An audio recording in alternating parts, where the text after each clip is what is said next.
এই কোরআন বিশ্বকে শাসন করার জন্য আসছে, এই কোরআন শান্তির জন্য আসছে। আমাদের প্রিয় নবী মুহাম্মদ রাসূলুল্লাহ সাল্লাল্লাহু আলাইহি ওয়াসাল্লাম মক্কা শরীফে কোরআনের আলোকে আদর্শ কিছু মানুষ তৈরি করলেন। মক্কা শরীফে ইসলামী রাষ্ট্র কায়েম করা সম্ভব হলো না। আল্লাহ রাসূল হিজরত করে মদিনায় গেলেন। ওই মদিনাতে একটা সফল ইসলামী রাষ্ট্র কায়েম করলেন। ওই রাষ্ট্রের সংবিধান হচ্ছে কোরআন। এই কোরআনের মধ্যে যেসব আইনগুলো আছে আমরা হতভাগা অনেক মুসলমান জানি না।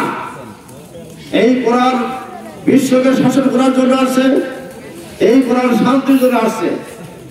কোরআনের আইনগুলো যখন মদিনায় প্রয়োগ হলো, জেনা, ব্যভিচার, চুরি, ডাকাতি, অন্য অভিচার আস্তে আস্তে সব বন্ধ হয়ে গেল, ঠিক কিনা? সেই কোরআনের আদর্শ আজকে আমাদের দেশে নাই। আমাদের দেশে দলে ইহুদির আচরণ নাই। এই জন্য প্রিয় ভাই সব, ইফতারি পুরো মুহূর্তে শপথ দিতে হবে। বিটি রেবেনিয়াদের এইসব বাজে আইন আমরা আমাদের দেশে রাখতে চাই না। আমাদের দেশে আমরা কায়েম করতে চাই আল্লাহর দেওয়া বিধান এবং রাসূলের প্রতিষ্ঠিত এই কোরআনের বিধান। আল্লাহ রাসূল এই কোরআনকে কায়েম করতে গিয়ে 313 জন সাহাবী নিয়ে বদরের প্রান্তরে যুদ্ধে শরীক হয়েছিলেন এবং অসফল যুদ্ধে কাফের বাহিনীকে পরাজিত করে আল্লাহ রাসূল বিজয়ী হয়েছিলেন, ঠিক কিনা? এই ইতিহাসগুলো আমাদের জানতে হবে। আল্লাহ রাসূল 8ম হিজরিতে মক্কা দখল করেছিলেন। সেদিন 10,000 সাহাবী নিয়ে আল্লাহ রাসূল মক্কা দখল করলেন।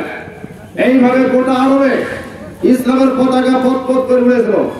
এরপরে আল্লাহ রাসূল রোমান সাম্রাজ্যের বিশাল এলাকা দখল করে নিলেন।